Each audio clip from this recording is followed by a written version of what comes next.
Film शुरू होती है और हम देखते हैं एक छोटे ट्रक के गाड़ी वाले को, जिसके ट्रक से एक हिरण का हादसा हो जाता है। लेकिन धक्का देने वाली बात यह थी कि इतना दर्दनाक हादसा होने के बाद भी वह हिरण मरता नहीं है। वह खड़ा हो जाता है और उसकी आंखों की पुतली का रंग बदल जाता है और वह दिखने में तो बिल्कुल भी साधारण नहीं लग रहा था। दरअसल यह हिरण यहाँ पर फैले ज़ोंबी वायरस की वजह से ज़ोंबी बन चुका था। इसके बाद हम सयोक नामक आदमी को देखते हैं। यह कंपनी में निधि प्रबंधक है और यह अपने कार्य को लेकर काफी गंभीर रहता है, जिसकी वजह से इसका तलाक भी हो चुका है। जिसके बाद वह पार्किंग में अपने पत्नी से अपनी बच्ची की हिरासत के लिए लड़ाई कर रहा था। सेयो कव्वू की बेटी का नाम शुआन है और आज उसका जन्म दिवस है, इसलिए सेयो कव्वू उसके लिए सरप्राइज तोहफा लेकर जाता है। लेकिन शुआन जब उस तोहफे को खोलती है तब वह उसे देखकर वो बिल्कुल भी खुश नहीं होती, क्योंकि उसके पिता ने जो तोहफा अब की बार दिया है वैसा ही तोहफा पिछली बार भी दिया था। सेयो कव्वू अपने काम में इतना ज्यादा व्यस्त रहता है कि उसे इस बात का ध्यान ही नहीं था कि वह अपने बेटी को वही तोहफा दोबारा से दे रहा है, इसलिए वह काफी शर्मिंदा भी होता है और उसे इस बात का एहसास भी था। शुआन अपने पिता से कहती है कि मुझे अपने माता से मिलना है। आज शुआन का बर्थडे था, इसलिए सेयो कव्वू उसके माँ के पास जाने के लिए मान जाता है। अगले सीन में हम देखते हैं एक रेलवे स्टेशन को, जहाँ पर एक ट्रेन बुसान जाने के लिए खड़ी होती है। सेयो कव्वू अपने बेटी के साथ इसी ट्रेन में बैठता है। इस ट्रेन में काफी सारे लोग थे, जिसमें बेसबॉल के कई खिलाड़ी भी थे और इसी ट्रेन में यांग गुक नाम का लड़का होता है, जिसकी एक प्रेमिका होती है जो इनकी टीम की चेयर गर्ल है और उसका नाम है किम जिनही। और इस ट्रेन में दो बूढ़ी बहनें भी होती हैं और एक गरीब बेसहारा आदमी भी इसी ट्रेन में होता है। ये आदमी थोड़ा पागल सा होता है और जब इस आदमी से टिकट के बारे में पूछा जाता है तो ये कहता है कि सभी लोग मरने वाले हैं। वहीं इसके अलावा एक और कपल होता है। यह आदमी एक आम इंसान की तरह वर्किंग मैन है और इसका नाम है शेंगुओ कयो। जब यह ट्रेन चलने वाली होती है तभी उसी ट्रेन में एक ऐसी लड़की आ जाती है जिसके पैर पर किसी ने काटने का निशान था। तभी थोड़ी देर में वह लड़की नीचे गिर जाती है। उसे नीचे गिरा हुआ देखकर वहां एक अटेंडेंट आती है और वह उसकी ऐसी हालत को देखते ही मेडिकल टीम को बुलाती है। दूसरी तरफ वो लड़की सेयो कव्वू के पास जाकर उसकी असिस्टेंट सिया और उस अटेंडेंट को काट लेती है और वहां की कुछ बेसबॉल की प्लेयर को भी काट लेती है। इसके अलावा वो अटेंडेंट भी अब ज़ोंबी बन जाती है और ये सभी लोग बाकी लोगों को काटते लगते हैं। पूरी ट्रेन में एकदम से भगदड़ मच जाती है। लगभग पूरी बेसबॉल टीम ज़ोंबी में बदल जाती है और जो भी सामने आते हैं उन्हें ज़ोंबी काट लेते हैं और वो भी ज़ोंबी में बदल जाता है। बचे हुए कुछ लोग एक दूसरे कंपाउंड में भाग रहे थे। वहीं से सेयो कव्वू अपनी बेटी को ढूंढ रहा था। वो अपनी बेटी को ढूंढते ढूंढते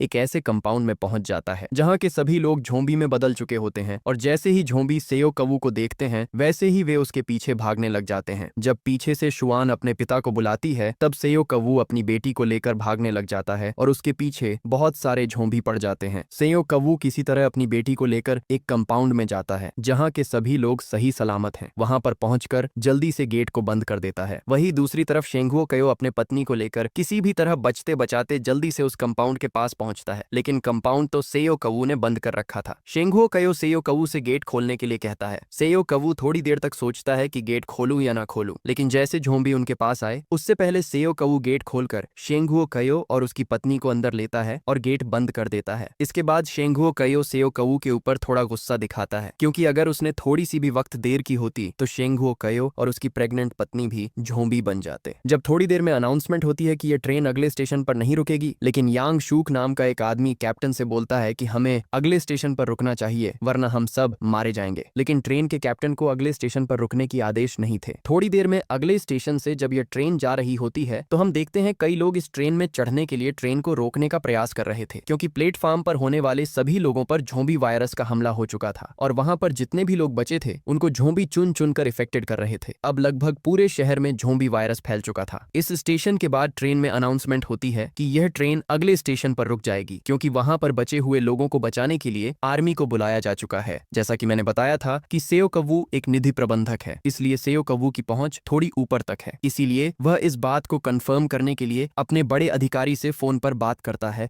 और उनसे पूछता है कि क्या अगले स्टेशन पर उतरना सुरक्षित रहेगा। उसका बड़ा अधिकारी कहता है कि अगले स्टेशन पर जो भी उतर लेगा उसे आर्मी वाले क्वारंटाइन करेंगे। लेकिन सेयो कव्वू अपने बेटी के साथ क्वारंटाइन नहीं होना चाहता था, इसलिए वह अपने बड़े अधिकारी से विनती करता है कि क्या कोई और रास्ता नहीं है। उसका बड़ा अधिकारी कहता है कि तुम मेन गेट से मत उतरना, तुम दूसरे वाले गेट से उतरना, मेरे आदमी तुम्हें वहां से लेंगे। इसके बाद ट्रेन अगले स्टेशन पर पहुंच जाती है और वहां रुकती है। ये स्टेशन पूरी तरह से खाली था। यहाँ पर कोई भी दिखाई नहीं देता है, ना ही आर्मी वाले और ना ही कोई बचे कूचे लोग। लोग ट्रेन से नीचे उतरते हैं और आगे की तरफ बढ़ते हैं। यहाँ पर हम देखते हैं कि यंग्स कैप्टन से विनती करता है कि हमें यहाँ पर नहीं रुकना चाहिए, यहाँ यहाँ पर बहुत खतरा है। हालांकि कैप्टन को भी वैसे ही लगता है, क्योंकि आर्मी वाले तो छोड़ो बल्कि यहाँ तो कोई भी नहीं दिख रहा था। वहीं दूसरी तरफ सभी पैसेंजर मेन गेट की तरफ जा रहे थे, लेकिन सेयो कवू अपनी बेटी के साथ सबसे अलग दूसरे गेट की तरफ जाता है। लेकिन यहाँ पर हम देखते हैं कि वह बेसहारा आदमी भी इनके पीछे के पीछे आता है, क्योंकि इस आदमी ने सेयो कवू की बातें सुन ली थी। शुआन अपने पापा से कहती है कि हमें बाकी लोगों को भी अपने साथ लेकर चलना चाहिए, लेकिन सेयो कवू कहता है कि नहीं बेटी, इस वक्त सिर्फ हमें अपने बारे में सोचना चाहिए। शुआन अपने पापा से कहती है कि आपकी इसी वजह से मम्मी हमें छोड़ के चली गई, आप सिर्फ अपने बारे में सोचते हो। दूसरी तरफ सभी पैसेंजर मैन गेट की तरफ बढ़ रहे थे कि तभी वहां पर हम देखते हैं कि जितने भी आर्मी के लोग थे वो अब झोंबी में बदल चुके हैं। इतने सारे झोंबी को देखकर लोगों में भगदड़ मच जाती है। कुछ लोगों को झोंबी पकड़ के काट रहे हैं और कुछ लोग अपनी जान बचाने लिए इधर उधर भागने लगते हैं। वहीं सेयो कवू चालाकी से दूसरी ओर आता है, लेकिन दूसरे गेट पर उसे कोई भी आदमी लेने नहीं आता, बल्कि वहां पर भी जो आर्मी वाले होते हैं वो भी झोंबी में बदल चुके होते हैं। सेयो कवू तेजी से भागकर अपनी बेटी के पास जाता है कि तभी उसकी बेटी के पीछे भी एक झोंबी आ जाता है, और जैसे ही वह उसे काटने वाला होता है कि तभी वहां पर शेंगुओ कइयो आता है और वह झोंबी से शुआन को बचा लेता है। इसके बाद बचे कूचे लोग प्लेटफॉर्म से बाहर आकर गेट को बंद कर देते हैं ताकि झोंबी बाहर ना आ पाए, लेकिन कांच का दीवार कब तक झोंबी को रोक सकता था। सभी लोग भागकर ट्रेन के अंदर जाने का प्रयास करते हैं और जल्दी जल्दी में गलती से दूसरे गेट को खोल देते हैं और ट्रेन के अंदर से बहुत सारे झोंबी बाहर निकल जाते हैं। यहाँ पर हम देखते हैं कि वह जो दो बूढ़ी बहनें थीं, उन दोनों की जान झोंबी से बचाने के लिए एक बहन को अटेंडेंट दूसरे कंपाउंड में ले जाती है और उनमें से एक को औरत शुआन अपने के साथ एक दूसरे कंपाउंड में लेकर चढ़ जाती है। तभी उसी कंपाउंड में वह बेसहारा आदमी भी चढ़ जाता है, लेकिन यह लोग जिस कंपाउंड में गए थे उस कंपाउंड में बहुत सारे झोंबी थे और झोंबी से बचने के लिए यह लोग टॉयलेट में छुप जाते हैं। दूसरी तरफ योंगशुक ट्रेन अटेंडेंट को पकड़कर बोलता है कि भाई किसका इंतजार कर रहे हो, चलो जल्दी वरना हम लोग मर जाएंगे। लेकिन जिन्ही बोलती है कि मेरे दोस्त अभी रेलवे प्लेटफॉर्म पर ही हैं, उनको आने दो तब हम चलेंगे। लेकिन योंगशुक बहुत खुदगर्ज था, वह ट्रेन अटेंडेंट से लड़के ट्रेन चालू करवा लेता है। वहीं दूसरी तरफ हम देखते हैं शेंगुओ कयो बाकी लोगों के साथ मिलकर उस कांच के गेट को पकड़ कर रखा हुआ था ताकि झोंबी बाहर ना आ सके। जैसे ही वह कांच का गेट टूटने लगा तो सभी लोग वो गेट छोड़कर भागने लग जाते हैं, लेकिन भागते भागते यांगुक के दोनों दोस्तों को झोंबी इन्फेक्टेड कर देते हैं। शेंगुओ कयो उसे संभालता है और ये सभी ट्रेन की तरफ बढ़ने लगते हैं, लेकिन यहाँ पर ट्रेन भी चल चुकी थी और इनके पीछे झोंबी भी जा रहे थे। अपनी अपनी जान बचाने के लिए ये लोग किसी तरह एक खाली कंपाउंड में चढ़ जाते हैं। आग ट्रेन में चढ़कर यांगबुक जिन्ही के पास कॉल करता है और उसे बताता है कि हमारे सभी दोस्त झोंबी का शिकार हो चुके हैं और हम कुछ लोग ही बचे हुए एक कंपाउंड में हैं और हम तुम्हारे कंपाउंड में आने वाले हैं। इसके बाद शेंगुओ कयो भी अपने पत्नी के पास कॉल करता है, लेकिन उसका फोन शुआन उठाती है। शुआन बताती है कि वे लोग जिस कंपाउंड में चढ़े थे उसमें झोंबी हैं और उनसे बचने के लिए वे लोग एक टॉयलेट में छुपे हुए हैं, और वे उन्हें यह भी बोलती हैं कि वे सभी कंपाउंड नंबर 13 में हैं, लेकिन शेंगुओ कयो और यह सभी लोग कंपाउंड नंबर 9 में हैं। अब इन्हें उन तक पहुंच जाने के लिए 9 से 13 के बीच के डब्बे को पार करके उन तक पहुंचना होगा, इसलिए यह लोग झोंबी से लड़ने की तैयारी करते हैं और आगे बढ़ जाते हैं। पहले कंपाउंड में तो यह लोग बड़े जोश से लड़ते हैं और सभी झोंबी को मारते हुए आगे बढ़ने लगते हैं। अगले कंपाउंड में जब यह सभी पहुंच जाते हैं तब वहां पर देखते हैं कि बेसबॉल की पूरी टीम झोंबी बन चुकी है। यांगुक अपने दोस्तों को झोंबी बना हुआ देखकर चौंक जाता है, लेकिन शैवा और सेयो कवू उनसे भी लड़ ही रहे होते हैं कि तभी ट्रेन टर्नल से होकर जाने लगती है और टर्नल की वजह से ट्रेन में अंधेरा हो जाता है। यहाँ पर सब ये नोटिस करते हैं कि झोंबी अंधेरे में इन्हें देख नहीं पा रहे हैं, तो ये लोग बिना लड़े ही झोंबी से चुपचाप ये वाला कंपाउंड भी पार कर लेते हैं। इसके बाद अगले वाले कंपाउंड को पार करने के लिए सेयो कवू योजना बनाता है। सेयो कवू शुआन का फोन झोंबी के बीच फेंक देता है और अपने फोन से उस फोन पर कॉल करता है, और जैसे ही फोन की घंटी बजती है चीक सभी झोंबी इस फोन के पास चले जाते हैं, जिसके बाद इन्हें वहां से भागने का मौका मिल जाता है